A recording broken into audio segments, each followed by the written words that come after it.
জোর দিন। আচ্ছা, তো ঠিক আছে, তোমাদের কাছে যে পিডিএফটা নিয়ে এসেছি সেই পিডিএফটা অতি গুরুত্বপূর্ণ পিডিএফ, তোমরা ওই পিডিএফটা দেখো।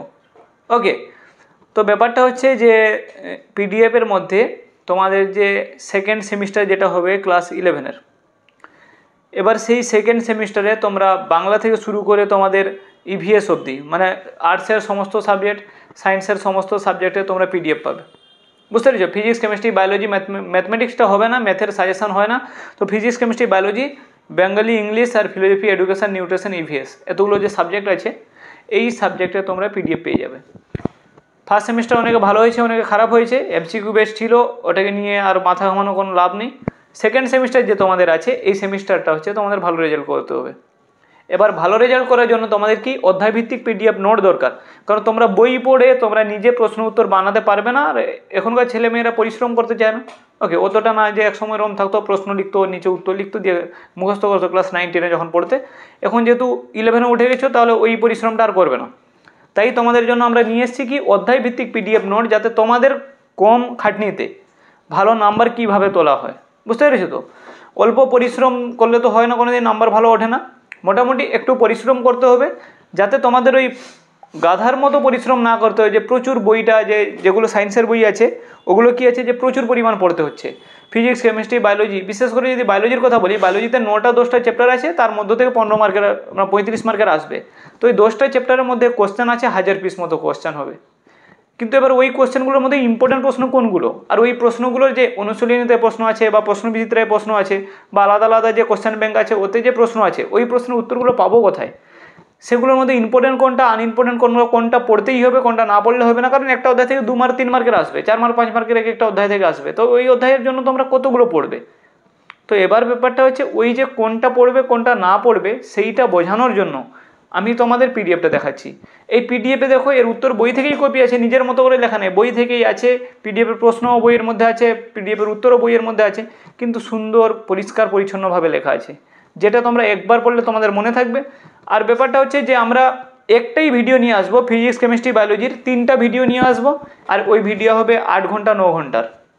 এবার ওই ভিডিওতে কী হবে, তোমাদের পুরো পিডিএফটা পড়িয়ে দেওয়া হবে। সেটা 10 হোক, 11 হোক অথবা 12 হোক, সবার জন্য এই ওয়ান টাইম একটা ভিডিও আসবে। ওকে, সময় দিয়ে ওটার জন্য একটু।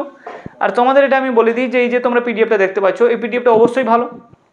এবার যে সাবজেক্টের পিডিএফ আছে ওই সাবজেক্টে ওখানে তোমরা দেখবে নিচে ডেসক্রিপশানে নাম্বার দেওয়া আছে, ওই নাম্বারে তোমরা নাম্বার আর পিডিএফের প্রাইসটা দেওয়া আছে, ওই নাম্বারে হোয়াটসঅ্যাপে মেসেজ করবে। মেসেজ করার পর তোমাদের সাবজেক্টের লিস্টটা তোমরা পাঠিয়ে দিবে যে আমাদের এই সাবজেক্টের পিডিএফ দরকার, আর তোমরা তারপরে পেমেন্ট করার পর সাথে সাথে পিডিএফ পেয়ে যাবে। আর ওই পিডিএফটা তোমরা থরোলি পড়তে থাকো, অবশ্যই 35 মার্কে ভালো নাম্বার পেয়ে যাবে।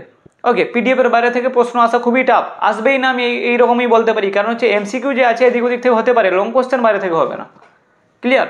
তো তোমরা যারা পিডিএফটা কালেক্ট করতে চাও তোমরা অতি সত্বরই কালেক্ট করে নিবে, কারণ ব্যাপারটা হচ্ছে পিডিএফের একটা লিমিট থাকবে, যে তারপরে আর পিডিএফ দেওয়া হবে না। কারণ পরীক্ষার সময় পিডিএফ দিয়ে নিজেকে বদনাম নিয়ে কোনো লাভ নেই, কারণ পরীক্ষার সময় পিডিএফ চাইলে সেই পিডিএফ তোমরা নিজে পড়তে পারবে না। ওকে, আর তখন কী হবে যে বলো স্যার আমরা তো পড়তে পারিনি। ওকে, তো তোমাদের যে বন্ধুগুলো আছে ওদের কাছে একটু পাঠিয়ে দাও এটা, যে পিডিএফ পাওয়া যাচ্ছে, তোমরা চাইলে পিডিএফ কালেক্ট করতে পারো।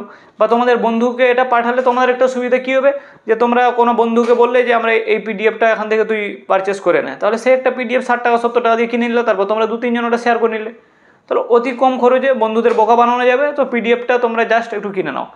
অনেকে আবার বলবে স্যার ফ্রি পিডিএফ কি দিবেন না? হ্যাঁ, অবশ্যই ফ্রি পিডিএফ দেওয়া হবে, কিন্তু সম্পূর্ণ যেটা পেড পিডিএফ ওটাকে ফ্রি দেওয়া যাবে না।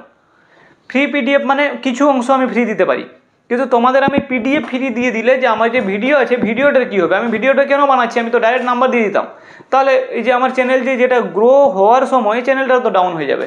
ওই জন্য আমি পিডিএফ দিব না, আমি তোমাদের ভিডিওতে ওখানে পাসওয়ার্ড দিয়ে দিব, অথবা তোমরা সম্পূর্ণ ভিডিওটা যখন দেখবে সেই ভিডিও চলাকালীন কোনো সময় বলে দিব যে কোনটা ফ্রি পিডিএফ কীভাবে পাবে। বুঝতে পারো? তাই তোমাদের কর্তব্য হচ্ছে যে পুরো ভিডিওটা ভালো করে দেখা। ওকে, তারপরে হচ্ছে যে পিডিএফ পেড পিডিএফ কালেক্ট করতে চাও কালেক্ট করবে।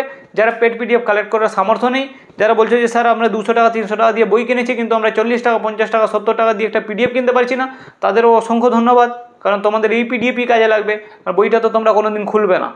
তারপর কি হচ্ছে, যে এই যে পিডিএফটা যে আছে ওই পিডিএফটা তোমরা স্ক্রিনশট করে নাও। ওকে, আর যাদের লাগবে তারা অবশ্যই দেওয়া নাম্বারে হোয়াটসঅ্যাপে মেসেজ করো। ঠিক আছে, ভালো থেকো তবে।